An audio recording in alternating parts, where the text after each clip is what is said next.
દાદા દાદા બોલો એ કે તમારા ધનુષ કે પપ્પા ઉઠો નહીં કે પપ્પા હું તોફાન નહીં કરું એ કે મારી પાસે ઉંમર એટલી મને ઘણી કંઈક રાતના એવા વિચાર આવે કે મને કંઈક થઈ જાય મારા છોકરાને કોણ હાચવશે.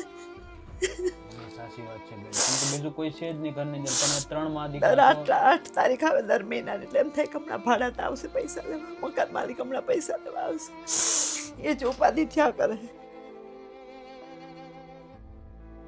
નમસ્કાર દોસ્તો, હાલ અમે સુરતમાં છીએ અને એક એવા પરિવાર પાસે આવ્યા છીએ કે જે ખૂબ જ ખરાબ હાલતમાં પોતાનું જીવન જીવે છે. ઘરની અંદર એક માં અને એક દીકરો અને એક દીકરી છે. ઘણી બધી તકલીફો સાથે પરિવાર જીવન જીવી રહ્યો છે. ઘરની અંદર બીજું કોઈ છે નહીં. ઘરના જે મેન ધણી હતા એ જતા રહ્યા છે અને બેન એકલા મહેનત કરી અને પોતાના બંને બાળકોને ભણાવી અને આગળ વધારી રહ્યા છે. પણ કહેવાય ને કે ઘરના ધણી વિનાનું બધું ખોટું, છોકરાને ભણાવવા, એને ખવડાવવા, ટાઈમ ટુ ટાઈમ એની બધી જરૂરિયાતો પૂરી કરવી એટલે ખૂબ અઘરું થઈ જતું હોય છે એક સ્ત્રી માટે. કેમ કે ઘરનું કામ સંભાળવું, બહારનું કામ સંભાળવું એટલે ઘણી બધી તકલીફો પડતી હોય છે. તો આપણે બેન સાથે વાત કરી કે એમના જીવનમાં શું શું તકલીફો પડે છે અને પોતાનું જીવન કઈ રીતે ચલાવી રહ્યા છે. તો તમે કન્ટિન્યુ એપિસોડ જોવો અને તમારા દરેક ગ્રુપમાં શેર કરો. બેન, મારું નામ નરેશભાઈ આહિર છે. બેન, તમારું નામ શું છે? દક્ષાબેન. દક્ષાબેન મુકેશભાઈ શુકલ. શુકલ એટલે બેન ઈ શેમાં આવે? શુકલ બ્રાહ્મણ છે, બ્રાહ્મણ જ્ઞાતિ. બ્રાહ્મણ છો? હા, અમે બ્રાહ્મણ નહીં બ્રાહ્મણ છીએ. બ્રાહ્મણના બ્રાહ્મણ. હા, બ્રાહ્મણ તમારે ઘર કેમ કર્મકાંડ કરવા આવે બ્રાહ્મણ, હા હા, એમાં અમારા બ્રાહ્મણને ઘરે અમે જઈએ ને કર્મકાંડ કરવા, બરોબર. કન્યા પહેરાવા કાતે કામ કરવા. તો પછી ઘર પરિવારમાં કોણ કોણ રહ્યો છો? બસ આમ 3 જ છીએ. મારા 2 છોકરા ને હું એક. ઓહો, 23 વર્ષ 27 વર્ષથી ભાડું ભરીશ. 27 વર્ષ. તરત વીછેના ઘરમાં રૂમ રાખી પછી નોખા રહેવા માંડ્યા. પછી આમાં એટલું 2 બાણા હતા તો એટલામાં પૂરું થઈ જતું. પરિસ્થિતિ એવી આવી ને કે ભાઈ એને ડાયાબિટીસ, સુગર આવ્યું. સુગરમાં અત્યારે આ છોકરા થયા પછી ચિંતામાં આવી ગયા કે હવે હું કાંઈ કામ નહીં કરી શકું, મારા છોકરાને કેમ મોટા કરીશ, આ છે તે છે. શેઠે એમ કીધું કે તમારા જેવડા છે એને એમ કીધું કે તમે અત્યારે દાદાએ કે દાદર ચડ ઉતર નહીં કરી શકો કે, અને તમે એમ કરો કે તમે ઘરે રહો, તમે કામ નહીં કરી શકો કે અમે કાંઈ પૂછશું તો કે 1000 2000 ક્યારેક ક્યારેક તમને આપશું કે. એ હતા એ અત્યારે 2000 મોકલા હતા. પછી એને ચિંતા કરી કે હું કારખાને ચડે ઉતર નહીં કરી શકું, હું કાંઈ કામ નહીં કરું, મને કોઈ કારખાને નહીં રાખે. એમાં 6 મહિના ઝાડા ચાલુ રહ્યા. ઝાડા ચાલુ એટલે દિવસની અંદર નાળિયેર ખાલી પાણી, મગનું પાણી પીવા માંડ્યા. એના લીધે એને ખાલી એમના ઝાડા ચાલુ રહ્યા. એટલે કહું એ બધું એને બિચારાને પરિસ્થિતિ એટલી ખરાબ આવી કે પોતે ખાઈ પી નહોતા શકતા. એ કે તો હું એવું વયો જાઉં ને કદાચ કે હું આવું રહીશ નહીં કે હું વયો જાઉં. છોકરાઓની ચિંતામાં કે હું કઈ કામ નથી કરી શકતો અને હું હાલી ચાલી નથી શકતો. હું કહું તમે ઉતાર્યો છો, તમે બહાર તો નીકળો, આટો મારો, ગલે ક્યાંક જાઓ તો તમને મનને સારું રહે. તો કે ના ના, હું તમને મેં કીધું કયો એ જમાડું, મને ગળેથી ઉતરતું નથી, હું કરું મારે કે હું ખાઉં પીવું કે મને બધું મન થાય છે ખાવાનું, તું મને બનાવી દેશો પણ હું ખાઈ નથી આવતો, હું કરું મારે કે. એટલે મેં કીધું મુકેશ, મેં કીધું તમે થોડુંક તો મોઢામાં પેટમાં નાખો. તો એ કે નહીં મને ખવાતું નથી કાંઈ કે, હવે હું જો રહેવાનું નથી કે, અને તારથી કામ થાય તો કરજે, ન કર કે છોકરા લઈને તું અમદાવાદ વહી જાય છે ત્યાં લોજિંગ અગાવજે કે, અને છોકરા મોટા કરજે કે. મારી બેન છે નાની ત્યાં. એટલે કહેતા ગયા તમને કે ભાઈ આવી રીતનું એમ ધ્યાન રાખજે, કોઈનો વિશ્વાસ કરતી નહીં, એવું બધું કહી ગયા છે. બેન, રડવામાં હું સમજી શકું કે ઘરના ધણી વિનાનું ઘણું દુઃખ પડે.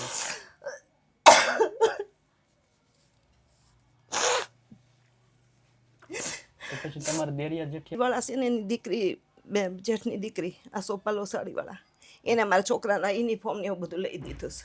એટલે આજુબાજુ આ લઈ દીધી? હા, સોપાલો સાડીવાળા છે ને લુહાણા જુનાગઢ બાજુના, એની દીકરી આ યુનિફોર્મ ને એવું બધું લઈ દીધું, ચોપડા લઈ દીધા. તો પછી છોકરા દીકરી અત્યારમાં બેન સરકારી સ્કૂલમાં ભણે છે? ના, અહીંયા છે વિનય વિદ્યા મંદિરમાં. અહીંયા બેન પપ્પા હતા ને, હા ત્યારે એમાં મૂક્યા હતા ને ઓલા સિનિયર જુનિયરમાં. તો હવે અત્યારે એ આમાં છે, 1લા ધોરણમાં આવ્યા. 1લા ધોરણમાં છે. તો એમાં કેટલી ફી છે બેન? એમાં 9000 છે. બેન, રડોમાં હું સમજી શકું કે આજે મારા ભાઈ વિનાનું બધું ઘર વેર વિખેર થઈ ગયો. આવ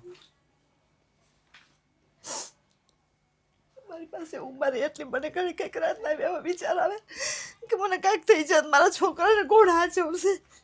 એની સાચી વાત છે બેન, કેમ કે બીજું કોઈ છે જ નહીં ઘરની અંદર. તમે 3 માં દર દીકરા 8 તારીખ આવે દર મહિનાની એટલે એમ થાય કે હમણાં ભાડા આવશે પૈસા લેવા, મકાન માલિક હમણાં પૈસા લેવા આવશે, એ જ ઉપાધિ થયા કરે.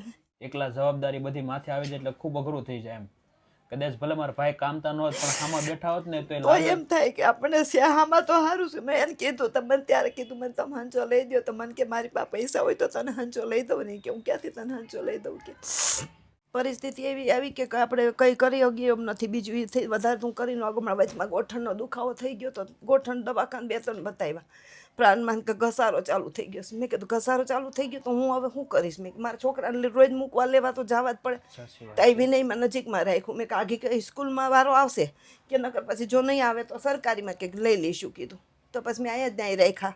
મેં કીધું મારી નજીક થઈ ને એટલે મેં કીધું સરકારીમાં નથી મૂકવા કીધું. તો પછી તમારી કેટલી ઉંમર થઈ બેન? મારી 54 વર્ષ થઈ ગયા. ઓહ, એટલે તો 54 વર્ષ થઈ ગયા. તો પછી દીકરા દીકરી કેમ? આમાં 23 વર્ષે મારા બાળકો થયા. એટલે મેરેજ થયા ને પછી 23 વર્ષે થયા. મેરેજના 23 વર્ષ પછી હા બાળકો થયા. તો બંને જોડવા બાળકો છે? હા જોડવાસ. ગાડીમાં લઈને આવ 4.5 વર્ષના થઈ ગયા હતા. આમથી અચ્છા, કારખાનેથી 5 આવે ને વર્ષના. દોટ મૂકે દોડીને જઈને આમાં ગાડીમાં બે વાટું.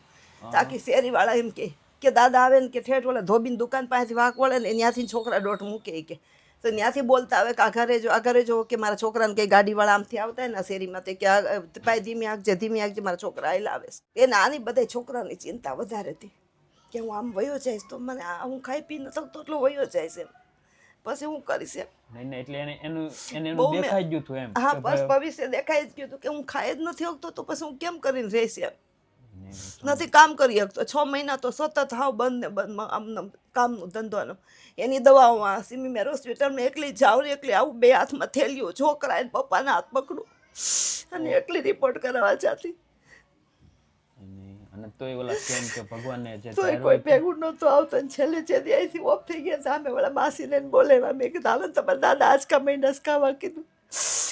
તો એ આવ્યા બધા. તો મને કે દવાખાને લઈ જાવ તો મારા જેઠને ફોન કર્યો. મેં કીધું આવો ને વિલાસબેન મારી ભાઈબાન દીકરી બેન થાય એટલે મેં કીધું તમારા દેર મેં કે આજકા મહિના ખાવા. મેં કીધું તો આવીને પર મારી સામેવાળા મને કે દાદા તો કે હા બોલતાય નથી ધનુષને કે તમે કે પાણી કરીને અંદર પાઈ દો ગંગાજળ કે ત્યારે કે દાદા દાદા બોલો એ કે તમારા ધનુષ કે પપ્પા ઉઠો નહીં કે પપ્પા હું આવું તોફાન નહીં કરું એ કે તમારા જેઠાણીને આવ્યા થોડાક મોડા થઈ. પછી તમારા ભાઈ તો જાણે હાવ જીવ જ વયો ગયો. તો પછી 108 એમ્બ્યુલન્સમાં નાખ્યા અને ત્યાંથી માનવ ધર્મ આશ્રમ સુધી પહોંચ્યા ને તે ઇન્જેક્શન દીધું ને તો જીવ આવી ગયો પાછો. હા. પછી પાછી સિમીમર હોસ્પિટલમાં પહોંચ્યા. રવિવારનો દિવસ હતો. ડૉક્ટર કોઈ ધ્યાન નહોતા આપતા. અમે હું બાયું એકલી કેટલી ઘડીઓ કાઢી. મને પછી આદમી તો મારા જેઠની તો ઘરે વયા ગયા. મારા જેઠાણીને હું બે ગયા એમ્બ્યુલન્સમાં મારા છોકરાને રોડ માથે મૂકીને. ઓહો. આનંદ કાંઈ અંદર આવવા ન દી. કોઈ હું ખાલી કે યાદ 99 નંબરમાં લઈ જાઉં 99 નંબરમાં લઈ જાઉં. હું ગોતીને ભાઈ દોઢ વગાડી દીધો પણ મને 99 નંબર નો છે.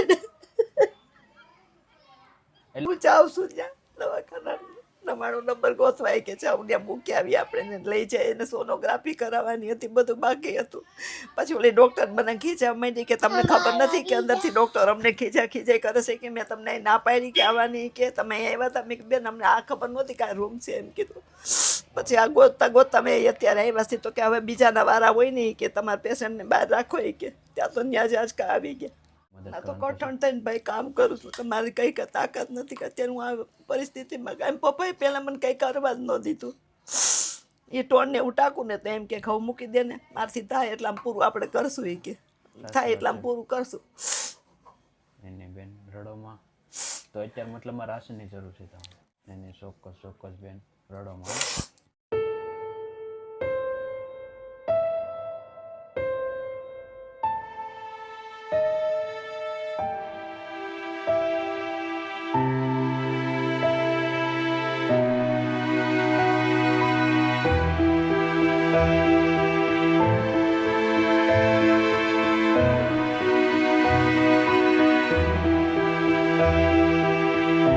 તો બેન તમારે જે પણ રાશન જોતું હતું બધું રાશન આવી ગયું? બધું આવી ગયું ભાઈ. કેવું લાગ્યું બેન? સારું લાગ્યું. માં તમે એટલું મારું ધ્યાન રાખ્યું અને તમને ભગવાન માતાજી સુખી રાખે બધાય. નહીં ચોક્કસ બેન. અને આજની આ ખાસ મદદ છે વિપિનભાઈ તરફથી જે યુકેથી છે અને એમના તરફથી મદદ છે બેન. તો શું કહેશો એમના વિશે બેન? એને આશીર્વાદ આપું છું કે એને ભગવાન સુખી રાખે બધાને હાજર ધરવા રાખે. ચોક્કસ રડોમાં કાંઈ નહીં બેન રડોમાં. અમારે જે પણ થઈ શકે એટલી મદદ કરવાની કોશિશ કરી છે વિપિનભાઈએ અને અમારા તરફથી જે પણ મદદ થઈ શકતી બેન. તો ખાસ thank you so much Vipinbhai કે આજે તમારા સપોર્ટથી જે આજે નિરાધાર નિસહાય જે બેન છે એમના માટે આજે ખાસ તમે મદદ માટે આગળ આવ્યા છો. Thank you so much. ભગવાન તમને ખૂબ જાજુ આપે, ખૂબ પ્રગતિ આપે અને માતાજી તમારી બધી મનોકામના પૂરી કરે એવી પ્રાર્થના. અને બેન આશીર્વાદ આપજો કે અમે હા તમારી ભાઈ, જેવા તમને નિરાધાર આશીર્વાદ આપીએ છીએ અમે બહુ બધાને આશીર્વાદ આપીએ કે ભાઈ તમારા ધંધા પાણી હારા હાલે અને સુખ શાંતિ ભગવાન આપે. એવા બ્રાહ્મણ તમને આશીર્વાદ છે. અને બેન રડોમાં હું સમજી શકું છું કે તમારી ઉપર ઓલા કેમ કે કદાચ અમે તો રાશન આપી શકીએ પણ તમારું જે દુઃખ છે એ તો ન લઈ શકીએ ઓલા કેમ. અમારથી જે પણ મદદ થઈ શકતી બેન એટલી મદદ કરવાની કોશિશ કરી છે. કાંઈ અને વાંધો નહીં ભાઈ, જેટલી આશીર્વાદ મદદ આપજો. કરીને એટલી હું તો કહું ભગવાન તમને બધાય સુખી રાખે ને જે ભાઈ મોકલું છે ને એને સુખી રાખે. નહીં ચોક્કસ કાંઈ નહીં બેન. દોસ્તો કે સમાજમાં આવા ઘણા બધા નિરાધાર પરિવારો છે કે જે કોઈની પાસે માંગી પણ નથી શકતા અને કોઈને કહી પણ નથી શકતા અને ઘણી બધી તકલીફો સાથે પોતાનું જીવન જીવી રહ્યા છે. આપણા માટે કદાચ કહેવાય ને કે 5-10 હજાર રૂપિયા હાવ નાની વસ્તુ છે પણ એ લોકો માટે 5-10 હજારમાં આખું મહિનો 2 મહિના ઘર ચલાવતા હોય છે અને પોતાનું ઘર ગુજરાન ચલાવતા હોય છે. એમને એમાં બાળકોનું આવી જતું હોય છે. ટાઈમ ટુ ટાઈમ એ નથી સારા કપડાં લઈ શકતા, નથી ટાઈમ ટુ ટાઈમ સારું ખાઈ શકતા. તો બસ કહેવાનો ભાવાર્થ એ છે કે તમારી આજુબાજુમાં આવું કોઈ વ્યક્તિ રહેતું અથવા આવો કોઈ પરિવાર રહેતો હોય તો આપણે આપણાથી જે પણ મદદ થઈ શકે એટલી મદદ કરવી જોઈએ દોસ્તો, જેથી કરી એમના જીવનમાં નાની મોટી ખુશી આવે. તો બસ પ્રેમ સપોર્ટ આપતા રહેજો અને વિડીયોને વધુ શેર કરજો. જય હિન્દ, જય ભારત.